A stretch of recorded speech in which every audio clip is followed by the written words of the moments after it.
Knock, knock. Hi there, my name is Galina. I'm going to be your nurse practitioner today.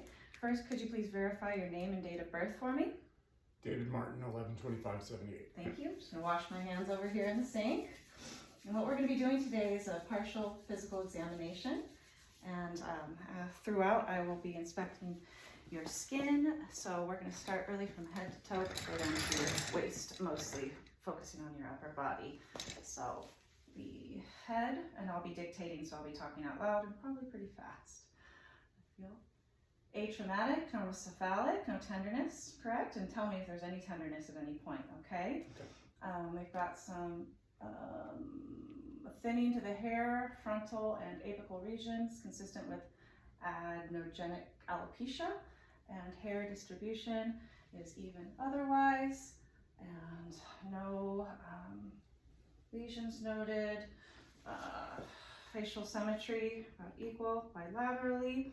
I'm gonna move on to palpating your lymph nodes and start back here with the occipital, base of your skull, hairline, none palpated. And then we've got premental, submandibular, tonsillar, preauricular, anterior cervical in front of your sternocleidomastoid or SCM, posterior cervical, no tenderness. No. All right, no lymphadenopathy noted. Next, the TMJ or temporomandibular joint, open, close, thank you. No clicking, popping noted. Okay, and I'm also going to palpate your neck from behind. I'm going to feel for your thyroid, so let me just get in a good position here, cricoid cartilage, and would you swallow for me? All right, smooth thyroid, no nodules, no tenderness noted. Assessing cervical spine and musculature, starting at the base of the hairline, palpating all the way down to T1. Musculature is strong, even, symmetrical, no tenderness noted, no spasming. Moving on to your eyes, and your eyebrows are evenly distributed throughout. Have you look up and down for me. Sclera are pink, conjunctivae are white, sclera are conjunctivae, plural, are pink, and sclerae are white. And actually, while I'm thinking of it, I'm going to test for convergence. I want you to look at my finger. Eyes converge normally. Watch the finger. There we go. Your eyes converge normally. Let me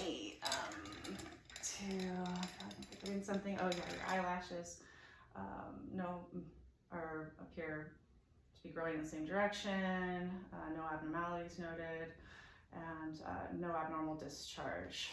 So I am going to do the cover uncover test with this guy.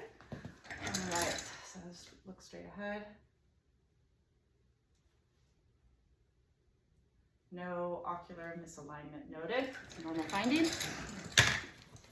And we'll test for cranial nerve 2, testing for visual acuity with the finger wiggle test instead of the Snellen chart. So tell me when you can see the fingers in the periphery. Okay. Now close one of your eyes, and I'm going to close the opposite. Tell me when you, or point to the finger that's wiggling.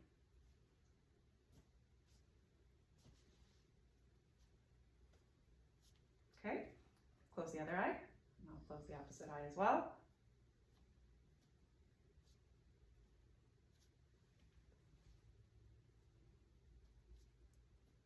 Okay, very good. And now I'm going to do the fundoscopic exam and turn off the lights as well as doing actually before we do that, I need to test for your extraocular movement or EONs, and that's testing cranial nerves 3, 4, and 6. Okay, so just follow my finger. We already did convergence. Yep, following both eyes. Very good. And there we go. Intact in all 6 cardinal directions. Now I can put the fundoscope and turn off the lights. Assess my perla as well.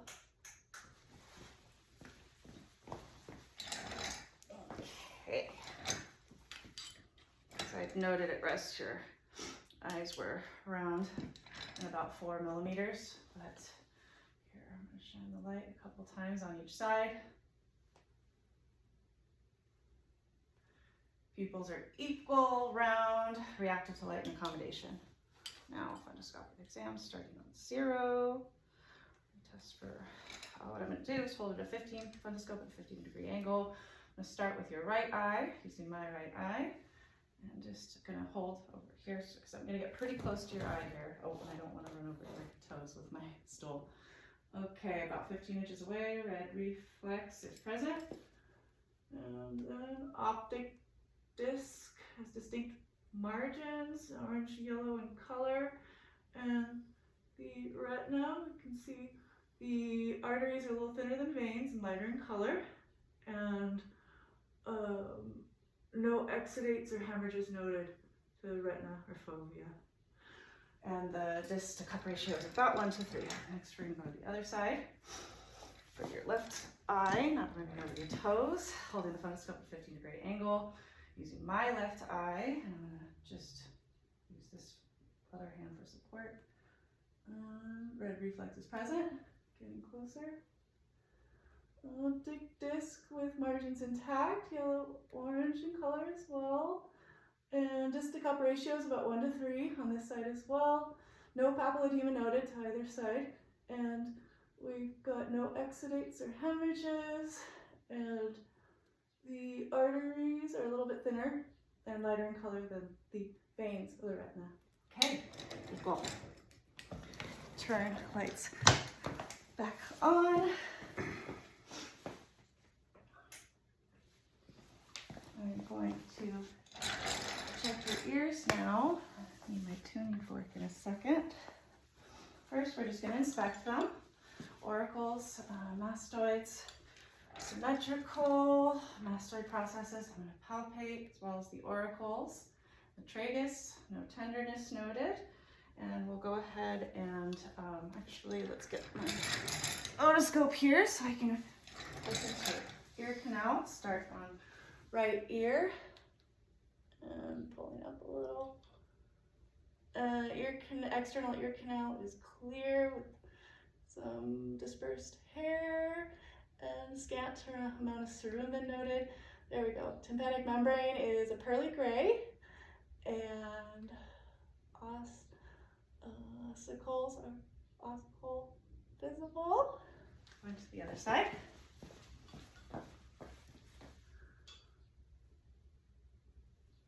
Okay, this left ear canal also clear, minimal amount of cerumen noted.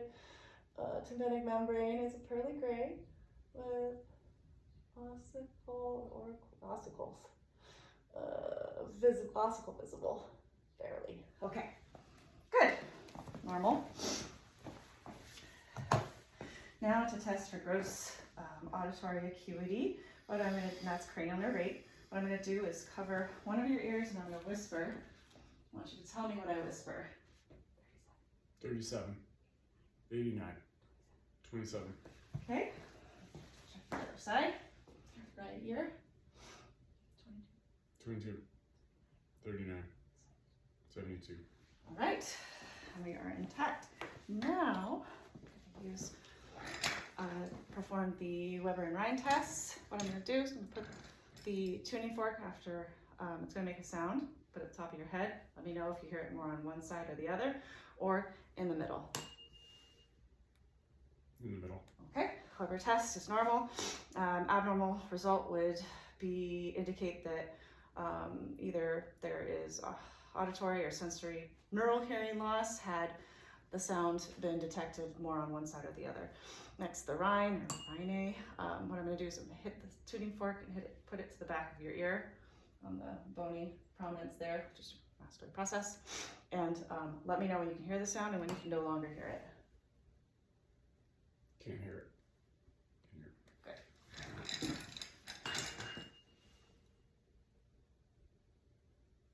Can't hear it. Okay. All right, so that indicates that bone conduction is less than air conduction, which is a normal finding. Had the opposite been true, we would have referred you to audiology because that would be an abnormal result. So I'm going to inspect your nares. First, I want to see if they're patent, your nostrils. So please plug one and breathe in. Do the other one. All right, so a little bit of sniffling with clear drainage, allergic rhinitis. However, both sides are patent. We're going to look inside. Okay. And we're clear. A little bit of erythema, but not much. No polyps noted or abnormalities, and a little bit of clear drainage, but no deviation to the septum. Septum is midline. Okay, we're going to inspect your mouth, pharynx, and I'm also going to grab my tongue depressor. I will try my best not to gag you. All right, can you open your mouth for me? Thank you. Just looking at your gum and your teeth. No caries. No missing teeth noted. Gums. Oral mucosa is moist and pink. Now I'm going to have you say ah. And one more time. Tonsils are not, there's no erythema or exudates noted to the tonsils. They're normal in size. And the uvula raised midline, which is also normal. Now I'm going to put some gloves on real quick. And I'm going to just get a piece of gauze to lift your tongue and check the sides and the bottom of it. Okay. All right, looks good. Okay. Now I'm gonna go ahead and chest, or actually we can leave you covered because I'm gonna check your respiratory system. So I'm gonna feel, inspect, as well as listen or auscultate. This is the apex of your lungs. Let me know if there's any tenderness palpating your thorax. So far, so good. Okay. Chest check for your chest expansion. Take a deep breath. Normal, well, symmetrical chest expansion noted. We're going to check for tactile fremitus while we're back here. I want you to go ahead and say 99. 99. When you feel my hands. 99. 99. 99. All right, equal bilaterally. Now we're going to go ahead and palpate. I'm going to use my striking finger, which is my dominant hand, on the middle anterior-distal phalange, which is my plexometer finger. I'm just going to be tapping here, ladder pattern. And anteriorly, I want apexes. And those are normal findings, equal throughout.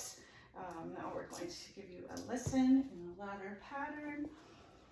Take deep breaths when you feel the stethoscope, please. A little quicker. But don't hyperventilate too much. I know you can handle it. And maybe a low piece of the lungs. Also the apex is in front. All right. And then could you, so I'm going to check for agophony, and so go ahead and say 90 or say or E for me when you feel my hands. E. All right, equal throughout. And the bronchofascicular sounds heard throughout. Now we're going to go ahead and check your cardiac system. I'm going to go ahead, have you lean back, please. I'm going to lay you back to about a 30-degree angle.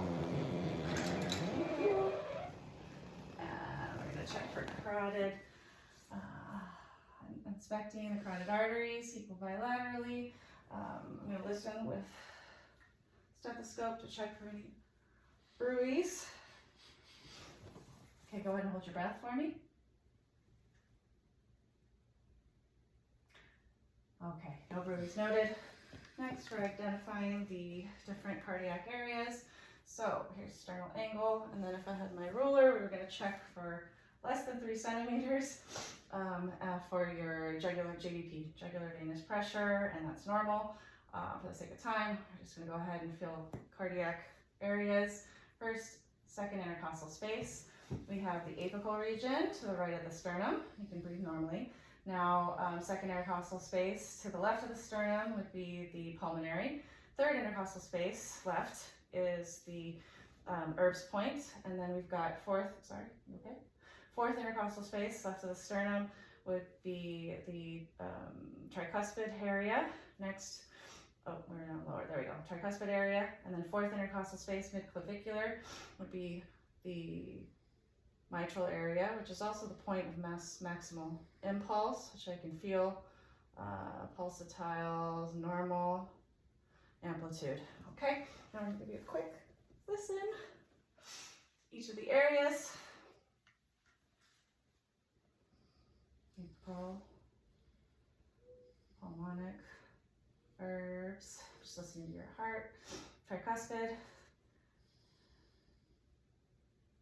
mitral, important bells, flipping the bell of the stethoscope for any low-pitched sounds, which I don't hear. So there's only S1 and S2, no abnormal sounds. There's also no adventitious sounds to the pulmonary system.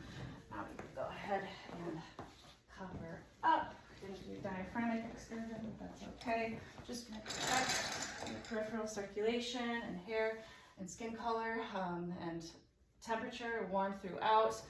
Checking for capillary refill to fingers. Good quick return under 2 seconds to fingers and nail beds of toes as well. While we're down here, we're gonna feel it for your pedal pulses. 2+ bilaterally, anterior tibial, 2+ bilaterally, on up to popliteal, 2+ bilaterally for the sake of time, and radial, 2+ bilaterally. In addition, check your peripheral circulation before an Allen test. What I'm going to do is occlude your radial and ulnar arteries. See the color going away in your palm. Now releasing radial, color returns quickly.